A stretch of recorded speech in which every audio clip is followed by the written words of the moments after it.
Hello everyone, before we start this episode, we wanted to announce that we do have our second channel ready. It's called Unpopular Culture because we're trying to be catchy. We did a separate video all about that, but a lot of people didn't watch it, so we wanted to make sure you knew about it here. So you can click on these links. This video will take you to our movie review of Face Off. This link will take you to our most recent Doctor Who review. So if you like either of those things, click them and subscribe. If you don't like those things, fuck you! Here's the theme song!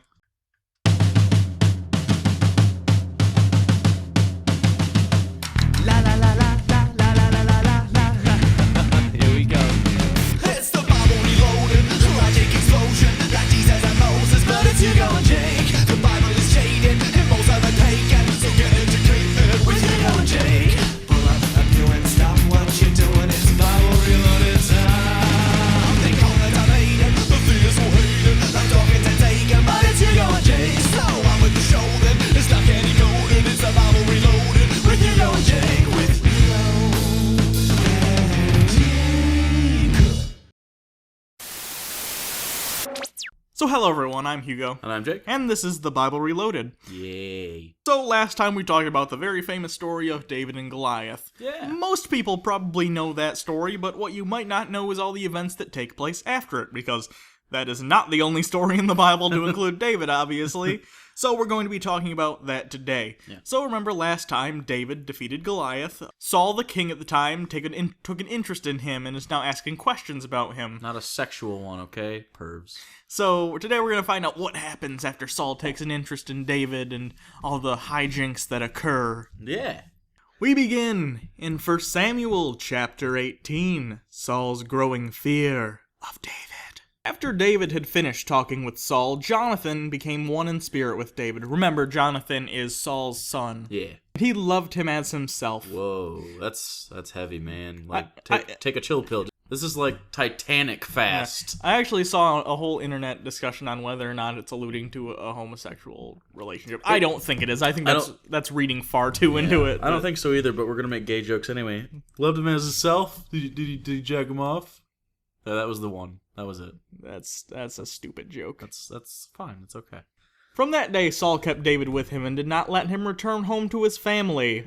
That's intense. Yeah, and like, hey, we're really good friends. You're not going home to your family, by the way. Ooh. Okay.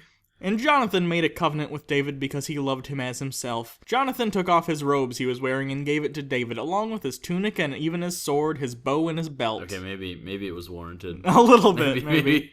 Whatever mission Saul sent him on, David was so successful that Saul gave him a high rank in the army. This pleased all the troops and Saul's officers as well.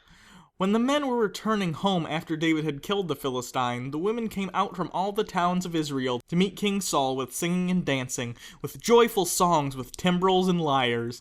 As they danced, they sang, "Saul has slain his thousands, and David his tens of thousands." Wait, that's not a good thing. No, that's not. That's horrifying. Even before that, I'd like to point out that it directly says this was after David had killed the Philistine. Yeah, the single Philistine, which would allude to Goliath, yes, so he'd only killed the one with the rock? Yeah, so it's not really a literal thing. It's not like they're really even thinking David killed more people. It's just a song. Like a praiseworthy thing. Yeah. I like, kind of like how if you catch a fish that's like a foot long, you tell your friends it was 3 feet long. Yeah. Kind of like that. So Saul doesn't take this very well, because he's kind of an asshole. Yeah, he's got a really fragile ego. Saul was very angry. This refrain displeased him greatly. That's not a phrase you hear often. The refrain displeased him greatly. They have credited David with tens of thousands, he thought, because he had no understanding of overstatement. But me with only thousands. What more can he get but the kingdom? There's a lot of things in between those two, let's be honest. There are so many steps in between being praiseworthy and taking your kingship. But whatever, if you're gonna go Macbeth with it, you might as well go full Macbeth. And from that time on, Saul kept a close eye on David. Yeah. The next day, an evil spirit from God came forcefully on Saul. Why is God such an asshole I sometimes? know, just sending evil spirits to people, it's kind of fucked up. He was prophesying in his house while David was playing the lyre, as he usually did. So again, we have David in the house with Saul, with his lyre, playing it as before. Yes. But remember, we had kind of a continuity error where that was sort of wiped from the Bible's canon. and now it's reinstated. It's weirdly. It looks like it was re-edited at some point. It looks very cobbled. Yeah, so if you want to understand more about what we're talking about, make sure you go and check out the last episode. We get more in depth into that. Saul had a spear in his hand, and he hurled it, saying to himself, "I'll pin David to the wall." But David eluded him twice. Twice? So that means that David got a spear thrown at him while playing a liar, dodged it, and was kind enough to stick around, let Saul walk back, and do it again, and dodge it again. Yeah. Is he just used... Like, is this normal behavior for Saul? Or is David just the coolest cat? According to the next couple chapters that we're going to get, David is just the epitome of just a selfless, meek individual who also murders the shit out of people. Yeah, he has the weirdest personality of any figure in the Bible. Yeah, and he likes to cut your dick skins. Saul was afraid of David because the Lord was with David, but he had departed from Saul. So he sent David away from him and gave him command over thousands of men, and David led the troops in their campaigns. In everything he did, he had great success, because the Lord was with him. Whoa. Okay, I'll take the Bible's word for it, I guess. Even his shits, like, he never even had to wipe. They were like... Just one of those clean ones, but it didn't hurt. It wasn't one of the ones that hurt that you don't have to wipe. It was just, like, awesome. It's like all you ate was corn on the cob for, like, 2 weeks. Yeah, and it just piddles out really quickly. Yeah, perfect. Verse 15. When Saul saw how successful he was afraid of him, even though it already says he was afraid of him, but we have to state it again and again and again, because this is the Bible. But all Israel and Judah loved David, because he led them in their campaigns. Saul said to David, "Here is my older daughter, Merab. I will give her to you in marriage, only serve me bravely and fight all the battles of the Lord." For Saul said to himself, "I will not raise a hand against him. Let the Philistines do that." And then he pet his hairless cat. I'm a little confused as to his plan. He's saying to himself, "I'm not gonna kill him. I want the enemies to do that, so I'll put him on the front lines. Also, I'll let him marry my daughter." What does one have to do with the other? Maybe it was like a trust thing, like, yeah, he'll never expect I'll murder him if he marries my daughter. Maybe, but it's not even like he's trying to kill him. He's saying he's going to send him out to be killed by other soldiers, intentionally, This but is still. Almost as passive-aggressive as you can get. I guess. But David said to Saul, "Who am I? And what is my family or clan in Israel that I would become the king's son-in-law?" So, when the time came for Merab, Saul's daughter, to be given to David, she was given in marriage to Adriel of Meolah. So basically we have David being like, why do I deserve this? I'm just the liar guy. I'm just the guy you throw spears at sometimes, no big deal. You know, she can go be with someone else. She was probably ugly. Maybe, but the Bible's writing it basically in a sense to be, look at how humble I am. I'm super meek, guys. Look at me, I'm David. Fuck you, David. Yeah. Fuck you. Fuck you and your freshly shaven face and coiffed hair. Mm-hmm. Verse 20. Now Saul's daughter Michal was in love with David, and when they told Saul about it, he was pleased. Oh, she must be the sexy one. She's got that booty.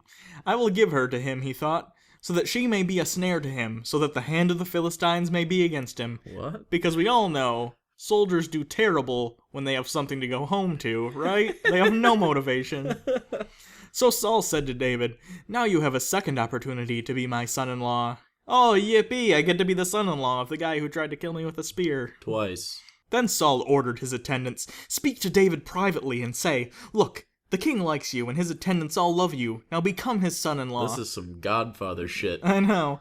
They repeated these words to David, but David said, "Do you think it is a small matter to become the king's son-in-law? I'm only a poor man and little known." Little known, motherfucker. You killed Goliath. Everyone knows who you are. The king knows who you are. The king made you stay in his house because of how famous you are. You are a military general who leads thousands of people, supposedly, to victory continuously. People sing songs about you. Fuck you, David. At a certain point, being extra humble just makes you a douchebag. Yeah, like a reverse Kanye. When Saul's servants told him what David had said, Saul replied, "Say to David, the king wants no other price for the bride than 100 Philistine foreskins to take revenge on his enemies." What are you gonna do with those? This plan just is the worst plan. So, okay. Saul wants him to marry his daughter because somehow he thinks this will lead to his death. Well, it's like maybe she's really annoying. Okay, either way, that's a plan in and of itself. Yep. Now, he's also saying, have him go out and try and kill 100 Philistines to get foreskins. Yeah, because that might kill him. But he kills thousands of Philistines like on the routine. It's not even a big deal. And he probably eats the foreskins. This plan makes no sense. Yeah. But whatever, I guess we gotta move on. But I still want to know what they're doing with those foreskins. Oh, what everyone does with foreskins. When the attendants told David these things, he was pleased to become the king's son-in-law. So David was kind of so-so about marrying his daughter before. Until you threw in the foreskin incentive. Yeah, that's what gets you. So before the allotted time elapsed, David took his men with him and went out and killed 200 Philistines and brought back their foreskins. Ooh. So he got double the amount of foreskins that he needed. They counted out the full number to the king so that David might become the king's son-in-law. Then Saul gave him his daughter Michal in marriage. You think when they counted them, it's like when you count money and you kind of lick your thumb and you go... But it's foreskins instead of money? I think maybe they had a savant and they threw him up in the air and he counted them really quick. Rain Man reference. Verse 28. When Saul realized that the Lord was with David and that his daughter Michal loved David, Saul became still more afraid of him, and he remained his enemy the rest of his days. This sounds a lot like the Emperor Claudius. He just gets really paranoid that he's going to be usurped. Now, don't get me wrong. Claudius had the right to. He was in trouble.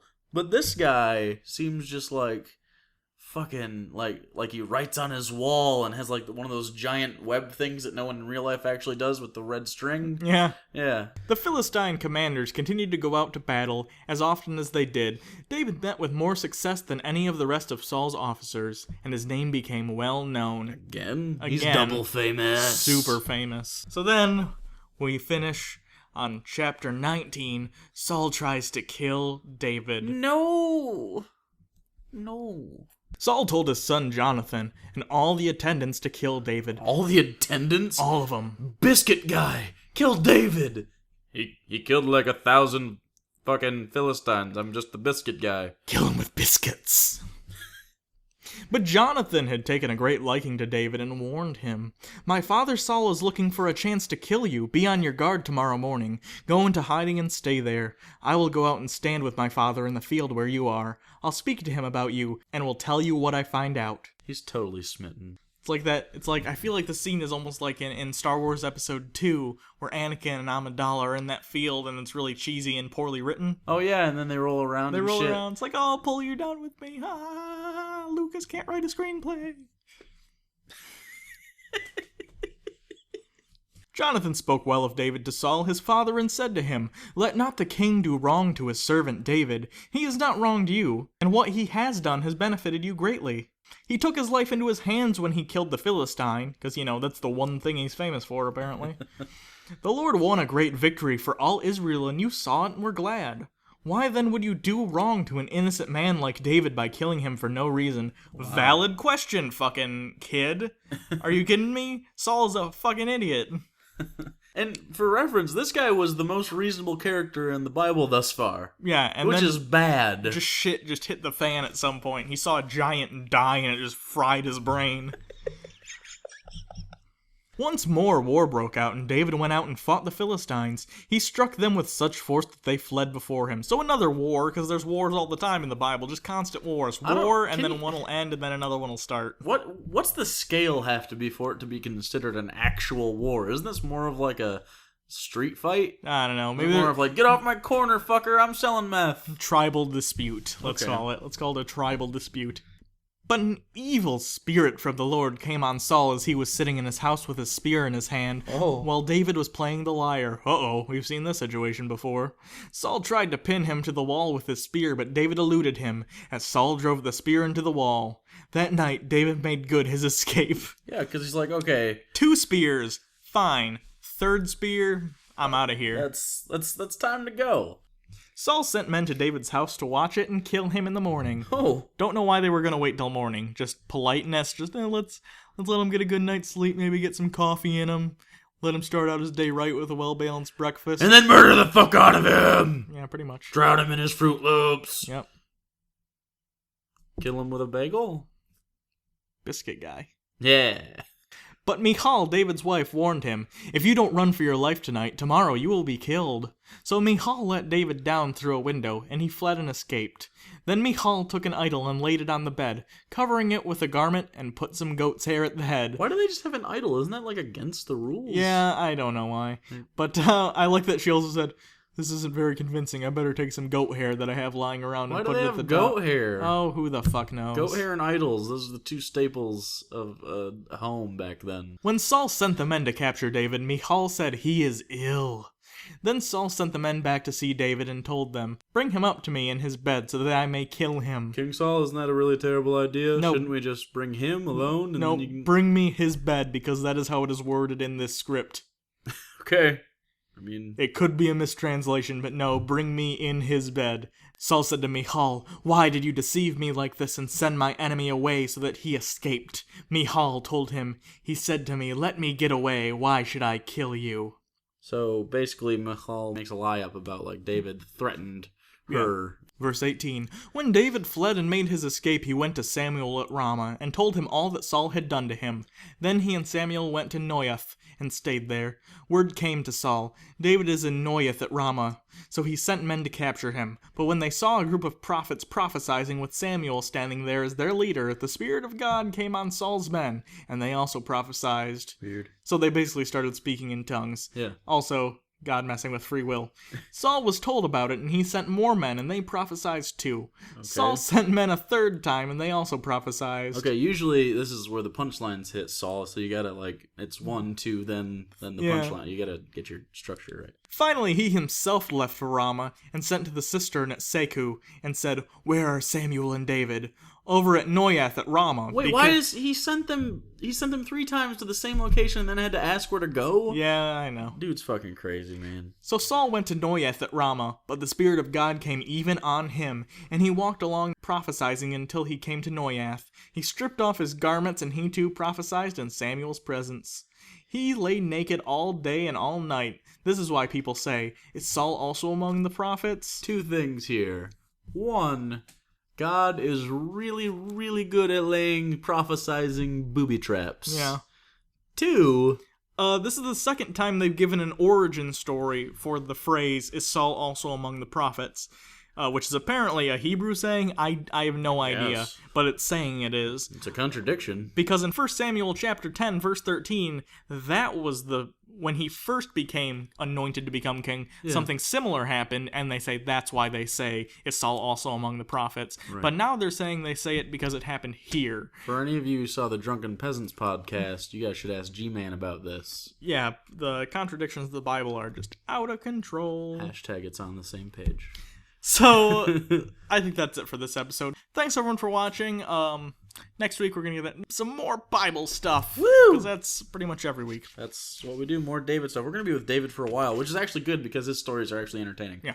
Like we said at the beginning, go check out our new channel, Unpopular Culture. Subscribe to that, share it, whatever you're going to do. Yeah, we'll have fun. If you like being nerdy, if you like nerdy stuff, that is the channel for you. It's basically us not talking about religion, which is even more entertaining, probably. Yeah. If you'd like, you can donate to our Patreon. We're almost to our $500 goal. Woo! I love you guys. You're about to make this our jobs, which is fucking insane. Yeah. And I don't know. I'm gonna bejay each one of you. Also, you can go ahead and follow us on Twitter at Bob Reloaded. Or you can follow Hugo at Hugo Reloaded. Or you can follow him at The Real Unpop. Yes, at The Real Unpop. That's for the unpopular culture. We need to get him. He's like 2 followers. I know. And I'm one of them. Yep. So, thanks everyone for watching. Until next time, I'm Hugo. And I'm Jake. And next week, we have a contest to see who can get more foreskins. I have one foreskin. Okay, you're winning.